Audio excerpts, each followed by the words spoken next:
Dernièrement, une femme se suicide parce qu'elle a été abandonnée par son mari. Elle a empoisonné ses enfants. Elle aussi essaie de tuer. Alors voilà un message qu'elle est partagé à n'importe qui. Vous n'êtes pas responsable de ce qui arrive dans la vie des autres personnes. Vous êtes uniquement responsable de votre propre vie, la vie de vos enfants. Si une personne vous a abandonné, ce n'est pas la fin du monde. Je connais beaucoup de familles monoparentales qui se sont en sorties. Soit peut-être par la mort de l'autre personne, soit peut-être par abandon, conflits conjugaux. Mais est-ce que vous êtes des personnes-là qui vont se lever haut et fort en disant que je fermerai la bouche de ces personnes qui m'ont abandonné parce que je mérite mieux. Je vais m'occuper de mes enfants. Je vais occuper ma vie à faire de nouvelles choses. Je vais faire de mon possible pour que tout soit parfait. Que cette personne, lorsqu'elle me verra encore, elle va être dessus d'elle-même. Elle va pleurer. C'est ça qu'elle attend de vous. Ne soyez pas ces personnes qui pleurent ou qui veulent se suicider parce que les gens se sont mis à vous critiquer. Vous ont abandonné. Vous ont dit que vous n'êtes pas capable. Non. Si c'était le cas, beaucoup d'enfants devaient pas être aujourd'hui en vie.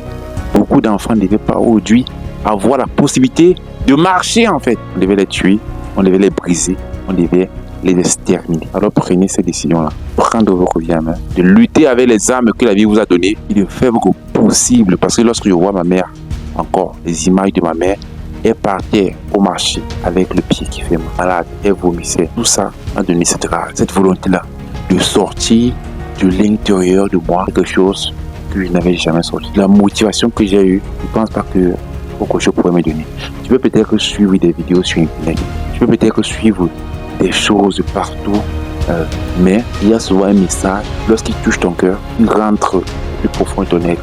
Il ne peut plus s'en sortir. Lorsque je vois la souffrance qu'il y a passé dans mon passé, lorsque je vois la souffrance des personnes, je me dis que je dois réussir. Je me dis que je mérite mieux. Tout autant dans ma vie, il y a toujours ces personnes qui disaient non, c'est pas fait pour moi.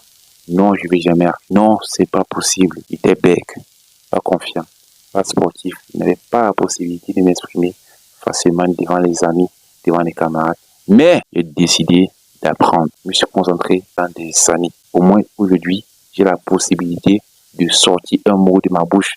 Au départ, c'était pas facile, mais j'ai essayé encore et encore. C'est pourquoi je veux conseiller à n'importe qui, lorsque la vie vous donne des armes, ne vous dites pas que c'est pas fait pour moi. Prenez ces armes-là et battez-vous avec ces armes-là. Ne cherchez pas les autres armes parce que en voulant quitter ailleurs, ce que vous refusez là est plus précieux chez les autres. Vous ne savez pas ça.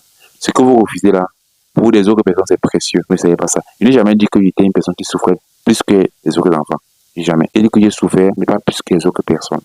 Mon passé me permet de me motiver, sortir ma zone de confort, de nous donner toujours un plus, à inspirer ceux qui peuvent être inspirés, à sortir cette noirceur à l'intérieur de vous-même, à dire que vous là qui êtes en train de me regarder là maintenant, si vous êtes capable de faire énormément de choses, des choses que vous n'avez jamais, que vous vous êtes jamais imaginé d'avant. Vous êtes capable de le faire. Alors voilà le conseil que je vous demande de faire. Ce qui vous arrive dans la vie ne vient pas contre vous, mais pour vous. La plupart des gens meurent parce que ils ont traversé des difficultés et parce qu'ils ne savaient pas que les difficultés, ils vont les atteindre un jour. Alors, je vais terminer en disant que soit vous mourrez ou vous devenez premier. C'est la seule chose qu'il vous faut pour réussir. Ciao, amigo.